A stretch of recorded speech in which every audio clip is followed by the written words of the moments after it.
Okay, so once you start marketing, you're going to start getting leads, and it's important to know what to do with those leads when they come in and what you're going to say to them and how do you respond to them.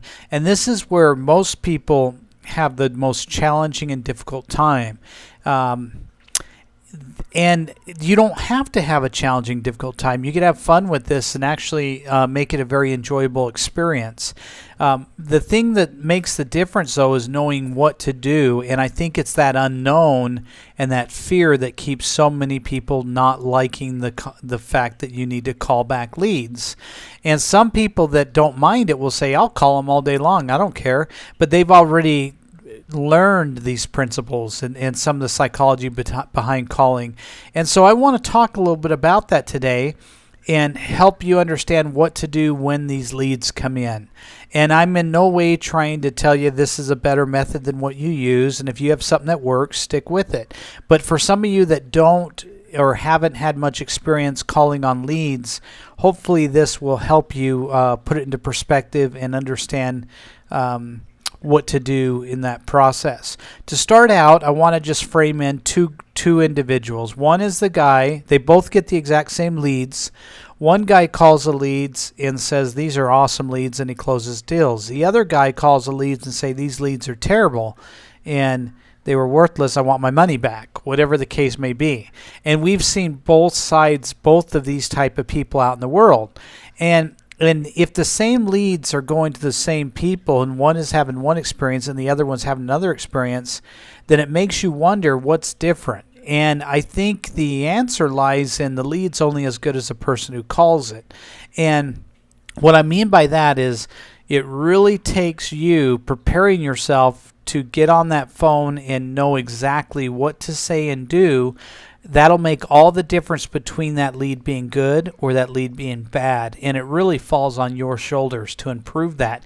And there's a lot of training out there on YouTube that'll show you, 101 different techniques and styles to closing over the phone. But I want to keep this extremely simple.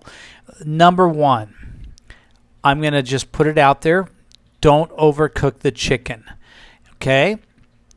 Keep in mind you're calling somebody, they may not be in front of a computer. They're trying to visualize what you're telling them, but they don't see it, so they're only hearing it, which means they're only hearing 20% of it. And if you ramble off about everything from the comp plan to the company to the products, everything's just going to kind of go in and sink in, and it's going to push them away. So it's important that you don't overcook the chicken, and that's what we call it, overcooking the chicken. You just throw it all in there and you burn them, and you don't want to do that. As a matter of fact, you want to do the opposite. You want to create curiosity on that call, and there's different ways to do that. We use what's called a call model, and we enter into the call with a powerful introduction that says, and in this case, these leads may be coming through a hiring website, like maybe Craigslist, and if you're posting ads in the employment area, whatever the case might be, know where your lead source is so you know how to respond. If you were to be calling a lead that came in off of Craigslist, you might approach it as if you're interviewing them for a job, and we actually do what we call a powerful introduction, where you say, hello, my name is so-and-so, and I'm calling from so-and-so. You recently went to my website and requested information that I contact you. You watched a video, and I don't know if this will ring a bell to you, but this is what was in the video. Do you remember doing that?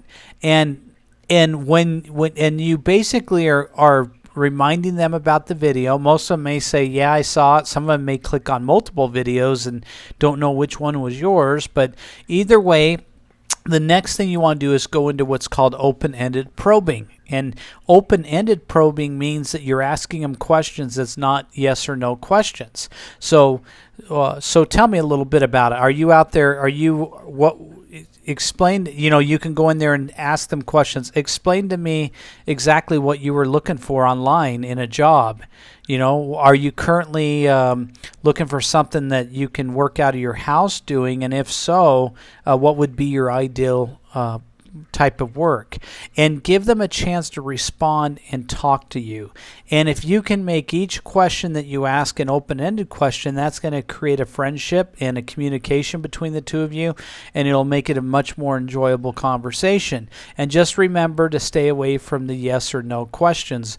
And the whole reason we call it open-ended probing is because you're probing to find out any little hot buttons that you can isolate the needs. If an example might be, in a perfect world, what would be the perfect work at home position in your perfect world? And they may tell you, well, it would be where I could work my hours, my time, and here they're telling you all that. And then the next thing you want to be doing is writing that stuff down so that when the time comes for you to present your solution to them, you can use those. And here's an example. Hi, John, you were telling me that in your perfect world, you would want a job where you can have flexible hours and you could work when you need to because you're at home with your kids and you run them to school and back. Is that correct? And he goes, yes.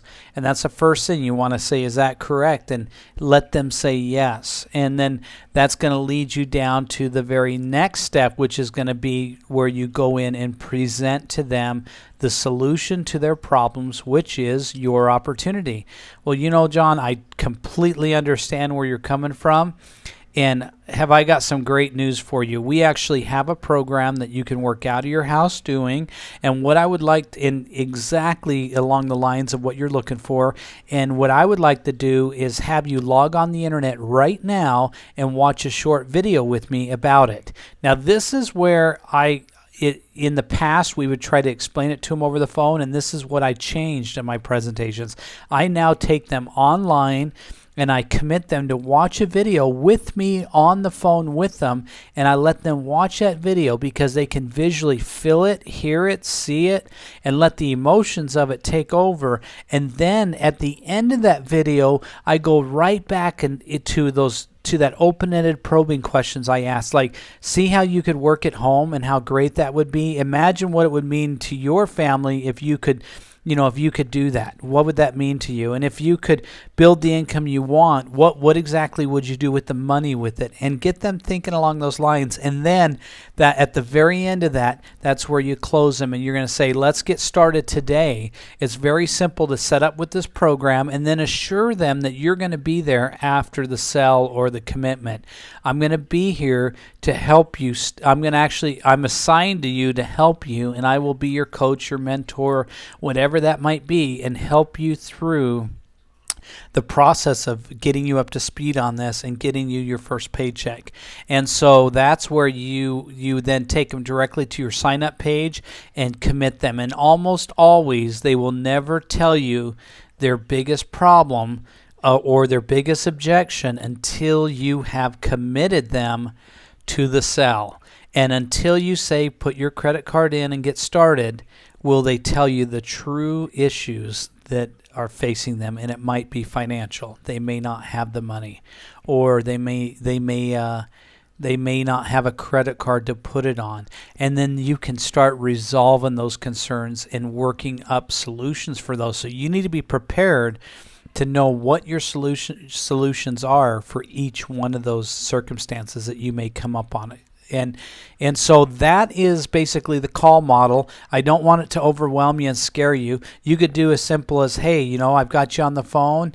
What were you looking for in a job? Oh, that's great. Let me go ahead and show you a video and see if this might be a good fit. What did you think about that? What did you feel about it? Does that look like something that you might be interested in? And as you go through that questioning, as simple as that is, you're leading them down a call model and a path to close. And that's how you actually get sales. And if you never ask for that credit card, or you never take them to that point of commitment, they will never buy. They're not going to buy on their own. They literally need you to hold their hand all the way through the process. And for those of you that are listening to this that are involved with sales, you will agree with me that that is the case. If you don't ask for that sell, they're not going to buy. And we hope that they'll watch the video, and we hope they'll get excited and they'll just jump in and buy. But in most cases, I'll say 99% of the cases, it doesn't work that way, and they need a little hand-holding. And there's nothing wrong with doing that. As a matter of fact, that puts them into a very comfortable situation because they know they're working with somebody that is in control and can help them with their business. If you didn't do that, then they're going to think twice about working with you because they're going to wonder if you're able to really come through and provide what they are going to need to build that business. So anyhow, that's my 2 points on. That's my few points on closing leads. I hope you get something out of that. I'm not here to tell you how to do it or what to create for your scripts, but you need to be thinking along those lines when you work with them. Remember, open-ended probing. Going in and isolating those wants and needs that they're looking for, restating back to them those wants and needs and providing them the solution. If I didn't go through that open-ended probing and just said, hey, I'm calling from so-and-so, we have a business opportunity, you need to take a look at it, I never know what their needs are. I don't know that he needs to work at home or she needs to work at home because she may have a kid in kindergarten. I don't know that. And unless I ask those questions in an open-ended probing session, I cannot go in and present my solution to her problem or his problem. So keep that in mind. Call model, powerful introduction, open-ended probing, and then you're going to go in and resolve their concerns with your solution, and you're going to present the solution, and then you're going to close. And that close process needs to be as easy as ordering pizza. Literally, look how easy this is to get started. Type in this URL, fill out that form, and hit submit, and you're in business today with me. And I'm here to help you through the process. So I'll leave you with that to think about, guys. Feel free to do your own training on it, though. I don't mean to take any training away from you and how to close, but that's my few points on how to work with internet leads. So hope you enjoyed that. All right, bye-bye.